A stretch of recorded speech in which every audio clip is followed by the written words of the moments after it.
So,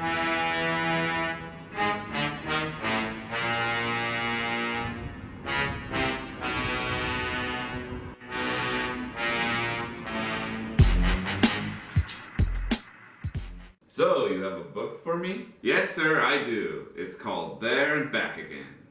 That's a pretty long title. Don't you have anything shorter? We could call it The Hobbit.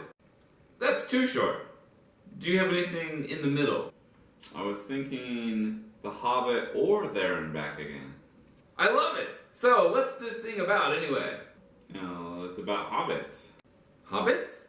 Yeah, like short little dudes with hairy feet who live in holes. Ooh, holes are tight. No, not these holes. These are hobbit holes, and that means comfort.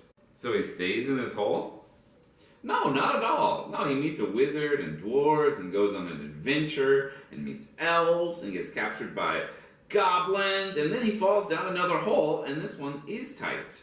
Wow, what happens next? Well, he gets into a riddle contest with a creature called Gollum. Ooh, what's his deal? Well, he talks like this. What has it got in its pockets, this precious home? How does this riddle contest finish anyway?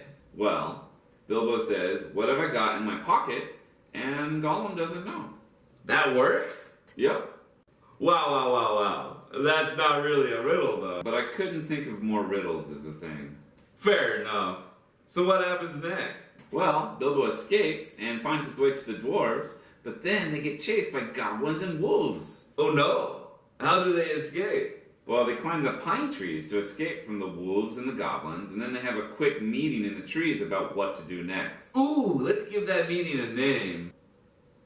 Okay, how about a tree meeting or a pine meeting? No, those don't work. I've tried. Can't you think of something a little less on the nose? Cone meeting? Needle meeting? Oh, pitch meeting. I like the sound of that. Well, I was gonna call it something like Gandalf, first guy to escape from wolves and then get captured by eagles. No, trust me on this one. This pitch meeting thing is gonna be a lot more successful than the first guy who business. Well, you're the expert. I am.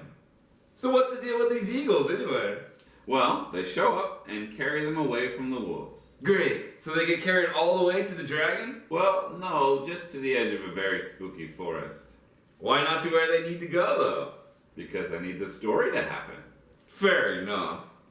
They do eventually make it to the dragon, though. Ooh, what's he like? Well, he's Smaug, the greatest living dragon. I've written some good dialogue for him. When he talks, he'll say something like, my armor is like 10-fold shields, my teeth are swords, my claws spears, the shock of my tail a thunderbolt, my wings a hurricane, and my breath death. Wow. So is it going to be hard for one little hobbit to defeat this almighty dragon? Actually, it's going to be super easy, barely an inconvenience. Bilbo sees that the dragon has a weak spot, and so does a thrush, and the thrush flies all the way to Lake Town right when the dragon's attacking, and finds the best archer in the land, and that archer has one arrow left, and it's a magic arrow, so he shoots it right into the weak spot of the dragon falls down the lake and dies. Archer, huh? Have we seen him before? What's his deal? This is literally the first time we've seen him in the story. So we're just gonna ignore the fact that Bilbo should be the one to defeat the dragon, or the dwarves, or the wizards, or the elves, or Gollum, or literally anybody we've seen before? Yep. Fair enough. So what happens at the end of this thing? There's something called the Battle of Five Armies, where every character we've met so far meet in an epic battle royale. Wow! I can just imagine that epic fantasy battle. Well, you're gonna have to keep imagining it, because Bilbo gets knocked out halfway through, and when he wakes up, it's done. Is that the best way to write a battle, though? As far as I know, yep. It's really not, though. Whoops. Whoopsie. So that's the end? Basically, Bilbo goes home with Gandalf the Wise, and he says something wizardly like, "You're a very fine person, Mr. Baggins, but after all, you're only a small fellow in a wide world." Great. I'm in. Just leave a little something extra for the sequel in case this thing goes gangbuster. I'll jot something down. I've got an idea in my head, and I want to see if it rings true.